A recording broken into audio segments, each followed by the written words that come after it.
उत्तर प्रदेश के कैराना से विस्थापितों की खबर सबसे पहले जी न्यूज ने आपको दिखाई। विस्थापितों का मुद्दा जी न्यूज ने उठाया और स्पॉट से रिपोर्टिंग कर हकीकत हमने आपके सामने रखी। हमने उन कारणों को भी बताया कि कैसे कई परिवार घर बार छोड़ने के लिए मजबूर हो गए, लेकिन उत्तर प्रदेश सरकार को ये सब नहीं दिखता है। वो ये बात मानने को ही तैयार नहीं है कि खौफ के कारण कैराना के सैकड़ों परिवार घर बार छोड़कर कहीं और जा बसे हैं।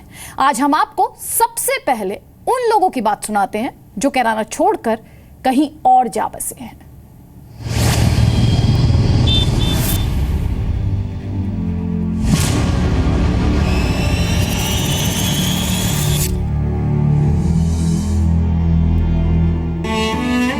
जो लोग कैराना की सच्ची खबर को झूठा बताने की कोशिश में जुटे हैं, आज उन्हें शर्मिंदा करने के लिए हमारे पास कुछ ऐसे ही हिंदू परिवारों के आंसू आए हैं। ये लोग इतने डरे सहमे हैं कि कैमरा देखते ही इनकी आवाज बंद हो जाती है। कैराना से जान बचाकर हरिद्वार पहुंचे इन लोगों को आज भी ये डर सता रहा है कि कहीं कैराना जैसी अनहोनी इनके साथ यहाँ भी न हो जाए। प्रशासन जीरो पे है। अच्छा, प्रशासन जीरो पे है, इसलिए हम लोग उसमें नहीं आना चाहते लाइट में। जी हमारी मजबूरी है। हाँ ठीक है। अब ये आपके और परिवार भी रहते हैं वहाँ? हाँ, अरे जमीन हमारी 70 बीघे जमीन है। बेटा रहता है। हमारे 2 मकान हैं। अब मैं ही तो बेच के चलाया। मैं बुढ़ा था, एक मेरा भाई सर्विस करे, 70 बीघे जमीन में एक लड़का है, वो है रातों रात को पानी देना पड़ता है ट्यूबवेल पर केले। और वहाँ एक भी हिंदू का घर नहीं, कोई 1-2 किलोमीटर पर एक हिंदू का खेत है, 3 किलोमीटर पर, और मुसलमान चारों तरफ को। हमें ऐसे और सारे मुसलमान सारा सपा का साथ देवे। सपा की अगर हम बुराई करें तो मुसलमान हमें वहाँ रात को नहीं रहने देने। कि वहाँ पर जो है एक वर्ग विशेष जो है, जो वहाँ पर बहुसंख्यक है, वो अल्पसंख्यक जो हिंदू रह गया है, उसके घर वो रंगदारी के लिए चिट्ठी डाल देते हैं। उसके परिवारों की जो बहू बेटियाँ हैं उनको बुरी दृष्टि से देखते हैं या उनके साथ कुछ बदतमीजियाँ करते हैं। इसलिए उन लोगों ने अपना काम था, जो उनका चौपट हो गया वहाँ पर, जो उनका व्यवसाय था रंगदारी की वजह से, वो अपना यहाँ से उन्होंने प्लान करना है उचित समझा। यही हाल कैराना में रहने वाले मित्तल परिवार का भी हुआ। मनीष मित्तल कैराना के बड़े कारोबारी थे। कैराना में सिनेमा हॉल था, अपने भाई और परिवार के साथ रहते थे, लेकिन वो सब कुछ छोड़कर राजस्थान चले गए। जैसे बिजनेस है सिनेमा का, तो फ्री में फिल्म देखनी, मना करो कि बदतमीजी स्टाफ के साथ, अपने साथ। वो पुलिस में जैसे गए, उन्होंने कहा जी देख लो जी, अपने हिसाब से हैंडल कर लो, और कभी भेज देते थे, पर हुआ कुछ नहीं आज तक। कभी कैराना के बड़े कारोबारी में गिने जाने वाला मित्तल परिवार अब कोटा में एक किराए के मकान में रहने के लिए मजबूर है। देखिए वहाँ पे प्रॉब्लम्स तो बहुत ज़्यादा हो गई थी, लाइफ की कोई वैल्यू नहीं है वहाँ पे। अभी हस्बैंड के साथ में भी कई बार मारा पीटी हो चुकी है। जैसे नहीं बैठने देते थे, जो फ्री में बैठते हैं उन लोगों को, तो वो लोग हाथापाई पे भी आ जाते थे। कई बार इनको चोट लग चुकी है, और बच्चों के लिए कोई सेफ्टी नहीं है। किडनैपिंग्स बहुत हो चुकी हैं 2-3, और बच्चों के लिए भी कोई सेफ नहीं था, क्योंकि पर्टिकुलर टाइम भी बच्चों ने जाना है। अभी वो लोग अलग अलग जगह पे शिफ्ट हो गए हैं। बड़े भैया देहरादून शिफ्ट हो गए हैं, हम लोग को यहाँ पे आना पड़ा है, और बड़े भैया भी दिल्ली शिफ्ट होने के लिए सोच रहे हैं, तो वो भी शायद वहाँ से वहीं पे जाएंगे दिल्ली। हम लोग अपना होम टाउन पे अपना घर छोड़ आए हैं। आपके एग्रीकल्चर फील्ड है, पिक्चर हॉल है, वो सब छोड़ के ही आए हैं। कोटा की तरह गुजरात के सूरत में पिछले 2 साल से एक गुमनाम जिंदगी जी रहे इस परिवार से मिलिए। अपहरण और जान से मारने की धमकी से परेशान ये परिवार सूरत में आकर बस गया है।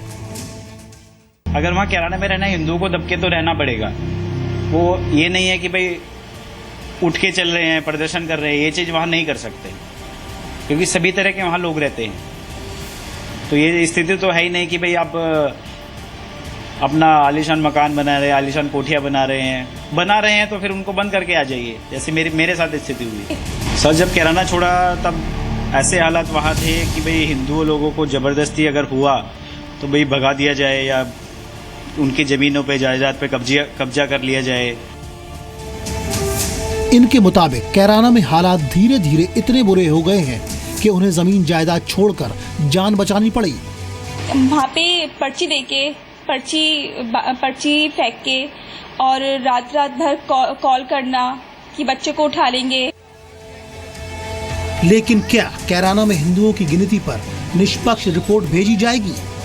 प्रशासन की चूक को सिस्टम के बोरे में बंद कर दफन करने की कैसी तैयारी चल रही है? और सच को छुपाने का कोई दबाव तो नहीं है? इसे समझने के लिए इन तस्वीरों पर गौर कीजिए। ये सवाल क्यों उठे हैं, इसकी वजह भी सुन लीजिए। कोई जांच नहीं रही, जहाँ ये जावे जो पीड़ित लोग हैं उनके पास तो जाते नहीं, जो अर्जी फर्जी इनको मिले उनसे पूछे, मैं कहते हैं यहाँ कुछ नहीं है। अरे जो पीड़ित है उनसे पूछ के देखो, पीड़ा तो मैं बताऊंगी नहीं, दर्द तो मैं बताऊंगा अपना कि हमारे दर्द है, जिसके दर्द नहीं वो क्या बताएगा कि मेरा दर्द है। जिस तरीके से आपके आस पड़ोस में से कोई गया? हाँ, हमारे परिवार के एक मेरे ताऊ का लड़का, उस पर फर्जी केस लगा था, 4 महीने अंदर आओ और वे भी अपने मकान यहाँ से छोड़ के चले गए। प्लान क्या नहीं करेंगे? जो जमीन 5 लाख रुपए की है, 2 लाख रुपए बीघा देकर जाने लग रहे हैं, यहाँ से पलायन तो सबकी हो रही है। अब विस्थापित हुए हिंदुओं की गिनती कर रही कैराना जिला प्रशासन की टीमों के अधिकारियों का दावा भी सुन लीजिए। जो आप जांच कर रहे हैं 340 सूची, कितने लोगों की जांच कर चुके हैं? क्या मैं 50 लोगों की जांच कर चुका हूँ। अच्छा। उसमें से लगभग 28 परिवार ऐसे हैं जो 15-20 साल से बाहर रोजगार के लिए गए हुए हैं। कोई गाड़ी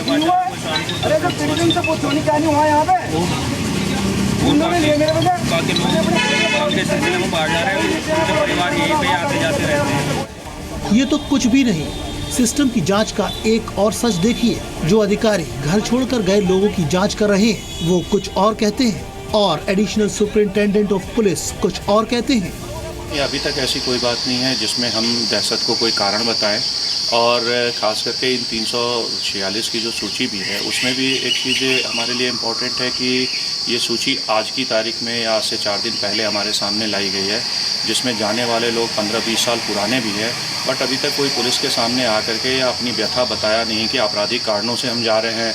और आज अचानक हमारे माननीय सांसद जी के द्वारा ये सूची जारी की गई है, तो उसका रीजन क्या है, कौन इसके पीछे है, क्या कारण है, वो सारी तथ्यों की जांच की जा रही है। सवाल उठता है कि क्या कैराना के लोगों के दर्द को गंभीरता से लिया जाएगा या फिर उसे राजनीतिक दांवपेच में फंसाकर हमेशा के लिए दबा दिया जाएगा। बड़े ताज्जुब की बात है कि जिस पुलिस प्रशासन पर सवाल खड़े होने चाहिए थे उन्हीं को जांच की जिम्मेदारी सौंपी गई। 24 घंटे के अंदर उसी पुलिस प्रशासन ने 150 लोगों के सत्यापन का दावा किया और कहा कि कोई भी कैराना से दबाव में नहीं गया, बल्कि पैसा कमाने के लिए या फिर किसी और वजह से बाहर जा रहे हैं। अब ये कितना बड़ा विरोधाभास है कि एक तरफ जांच के नाम पर लीपापोती चल रही है तो दूसरी तरफ कैराना से पीड़ित लोग आज भी घर छोड़कर भाग रहे हैं। यहाँ संकर है, भैंस बाहर रख दे, भैंस ना खोल ले, और जो ताला वाला टूटा पिला तो हम अपने भैंस गाँव में छोड़ गए, पीछे अपना छोड़ दिया। सवाल ये है कि आखिरकार क्यों इस मसले को राजनीति का मैदान बनाकर पीड़ित परिवारों की भावनाओं से खिलवाड़ किया जा रहा है। यहाँ धर्म से ज्यादा महत्वपूर्ण है इंसान की पीड़ा, और हमने इस पीड़ा को देश के सामने रखने की कोशिश की है। हरिद्वार से नरेश गुप्ता, शामली से श्रवण शर्मा और इलाहाबाद से रविंद्र कुमार के साथ राहुल सिन्हा, जी मीडिया, दिल्ली।